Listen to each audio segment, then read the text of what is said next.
नमस्कार, परभणी न्यूज मध्ये आपलं स्वागत करतो. मी दिलीप बनकर. पाहूया आजच्या ठळक घडामोडी. भास्कर मारुतराव रणेर परिचर सामान्य प्रशासन विभागात कार्यरत असताना त्यांना 60 वर्षे पूर्ण झाल्याबद्दल नियत वयोमानानुसार सेवानिवृत्तीमुळे कार्यमुक्त झाले आहेत. त्यांच्या सेवानिवृत्तीचा कार्यक्रम दिनांक 27/2/2026 रोजी सत्कार करून कार्यक्रम संपन्न झाला. यावेळी जिल्हा परिषदेचे उपमुख्य कार्यकारी अधिकारी डॉक्टर संदीप घोणसीकर यांनी त्यांना सेवानिवृत्ती झाल्याबद्दल त्यांचा सपत्नीक सत्कार करून शुभेच्छा दिल्या. या सेवानिवृत्तीच्या कार्यक्रमासाठी जिल्हा परिषदेचे सदस्य पांडुरंग किल्लारे, महानगरपालिकेचे शिवसेनेचे नगरसेवक अतुल सरोदे, डॉक्टर अटीन आदींची उपस्थिती होती. भास्कर मारुतराव रणेर यांच्या सेवानिवृत्तीच्या कार्यक्रमासाठी अनेक कर्मचारी उपस्थित होते. जिल्हा परिषदेतील महिला कर्मचाऱ्यांनी सुद्धा त्यांचा सत्कार करून त्यांना शुभेच्छा दिल्या. परभणी न्यूजच्या वतीने घेतलेला हा वृत्तांत.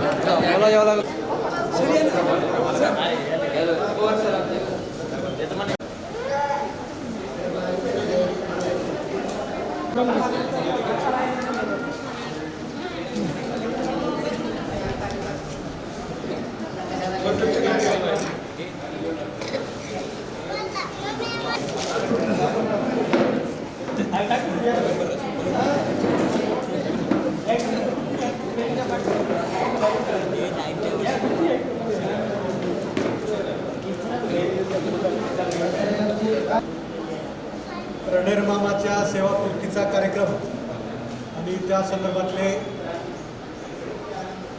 सर्व सहकारी अधिकारी कर्मचारी, त्यांचे कुटुंबीय आणि स्वतः रणेर मामा, त्यांच्या पत्नी यांच्या प्रत्येकाचं आपण मनोगत आज घेणार आहोत.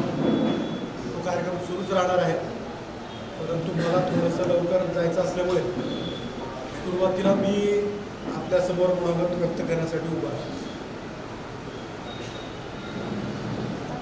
तर अत्यंत प्रदीर्घ आणि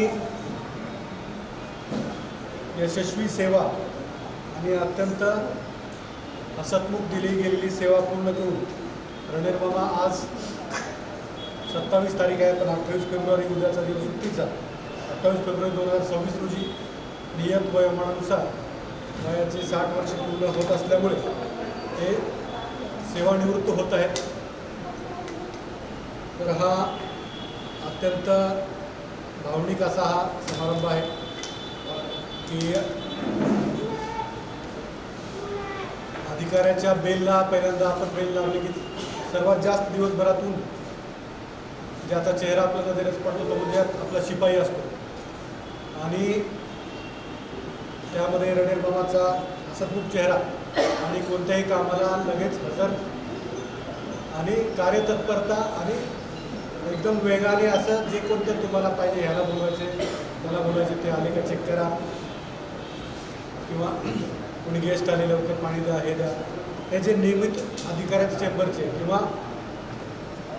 काही शिपाई असे असतात की जे अधिकाऱ्यांचे काम फास्ट करतात पण कर्मचाऱ्यांचे कामं फास्ट करतात, की फक्त साहेब असताना समोर आणि बाकी मग GEDमध्ये आता बाकी 10-12 कर्मचारी आहेत, कधी साहेब कोणी साहेब, पण त्यांचे देखील कामं तितक्या तत्परतेने करणे, त्यांना देखील तेवढीच चांगली सेवा करणे, ह्या अशा पद्धतीमध्ये रणेर मामा आहेत. आणि त्यांनी एवढी प्रदीर्घ सेवा अशी पूर्ण केली, त्याबद्दल सर्वप्रथम मी त्यांचं अभिनंदन करतो, त्यांचा आभार मानतो. तर रणेर मामा जे आहेत ते अशा पिढीचे प्रतिनिधित्व करतात जे माझे आईवडील असतो किंवा तुमच्यासारखे माझे जे वरिष्ठ आपल्या घरचे जे आहेत, जुन्या काळातली माणसं ज्यांच्या गरजा कमी होत्या, ज्यांचे स्वभाव अत्यंत सरळ होते, जे आपण भलं आपलं काम भलं आणि एकमेकाला सहकार्य करणं, कमी गरजामध्ये आपलं घर भागवणं, कुणाच्या अध्यात्मामध्ये निष्ठेनं आपलं काम करणं, ही जुनी पिढी होती. त्या जुन्या पिढीचे खूप कमी लोक आता सेवेमध्ये उरलेले आहेत. त्या पिढीचं प्रतिनिधित्व करणारे रणेर मामा आहेत. तर ते फक्त एक प्रतिनिधित्व नाही, तर असे माणसं प्रत्येकाच्या आयुष्यामध्ये आलेले असतात. मध्ये असतं, कोणी कोणाच्या नातेवाईकामध्ये असतं, कोणाच्या वडिलांच्या स्वरूपामध्ये असतं. तर अशी जी माणसं असतात तर ते कोणत्याही पदावर मग आता ते माझ्यासाठी एक शिपाई होते किंवा आता सेवानिवृत्त शिपाई राहणार आहेत, पण त्याच्या घरचं जे असेल एक पती म्हणून असतील, एक पिता म्हणून असतील किंवा एक भाऊ म्हणून असतील, एक मुलगा म्हणून असतील, त्या सर्व पदावर ते अत्यंत चांगलं काम करतात. आपल्या जे जबाबदारी असते ती जबाबदारी त्यांनी पार पाडलेली असते. ते एकंदरीतच त्याकरिता कोणतं काही ज्योतिष असण्याची गरज नाही किंवा हे असण्याची गरज नाही. त्यांच्या एकंदरीतच स्वभावावरून आणि त्यांच्या गुणवैशिष्ट्यावरून की आपण पाहतोय की वर्ग 4 कर्मचारी असताना त्यांच्या सेवानिवृत्ती समारंभात किती जण स्वतःहून कटिंग साहेब असो किंवा ZP मेंबर असो, आपले किल्लारे साहेब किंवा बाकी असो, हे सर्व स्वतःहून हजेरी राहिले आणि त्यांनी त्यांचा जिव्हाळा या माध्यमातून व्यक्त केला. आपण देखील सर्वजण एवढ्या मोठ्या संख्येने उपस्थित आहोत.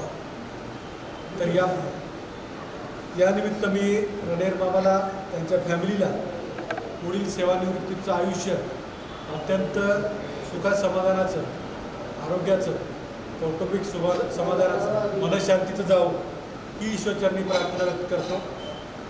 आणि त्यांचे जे कोणते प्रलंबित लाभ द्यायचे शिल्लक असतील तर त्याची देखील आपण गतिमानतेने कारवाई करावी आणि त्यांना जे त्यांचे लाभ असतील, सेवानिवृत्ती आणि अनुषंगिक लाभ, ते देखील तात्काळ आपण त्यांना देण्यासाठी आमच्या विभागाने प्रयत्न करावे. आणि त्यांची कोणती जरी अडचण असली तरी आम्ही सर्वजण यांच्या मदतीसाठी सदैव तयार आहोत. आणि या निमित्तानं थोडंसं वाईट देखील वाटते की एक चांगला कर्मचाऱ्याची सेवा आता आम्हाला जास्त उपयोगात आणता येणार नाही. आणि तर काही दिवसात आता शिपाई या केंद्रीतच कमी होणार आहे आणि त्यातल्या चांगले शिपाई हे देखील एक हा जो प्रभाग आहे तो छोटा होत चालला. त्यामुळं ते देखील एक वाईट थोडीशी खंत ही आपल्या बोलून जाते. परंतु काही का असेना अत्यंत चांगली सेवा रणेर मामांनी केलेली आहे. मला तर डेप्टी CO GAD म्हणून फक्त 7-8 महिन्याचा अनुभव आहे, परंतु आधी पंचायत विभागामध्ये असताना 3 वर्ष मी असताना कधी यादव साहेबाकडे येत असताना 1-2 वर्ष तर नावच माहीत नव्हतं, परंतु चेहऱ्यावरून मी गेलो, चहाला पाणी आला तर चेहऱ्यावरून माणसाची जी प्रसन्नता दिसते किंवा त्या माणसाचं एक गुणवैशिष्ट्य दिसतं ते आधीपासूनच मला माहीत होतं. आता मी इकडं बदली आल्यावर मला कळलं की यांचं नाव रणेर मामा आहे. परंतु तर असे एक अत्यंत चांगले असे शिपाई रणेर मामा आपल्यातून सेवानिवृत्त होत आहेत. तर त्यांच्या सेवापूर्तीबद्दल अभिनंदन, पुढील आयुष्याकरता शुभेच्छा. आणि एवढं बोलून मी माझे 2 शब्द थांबवतो. धन्यवाद.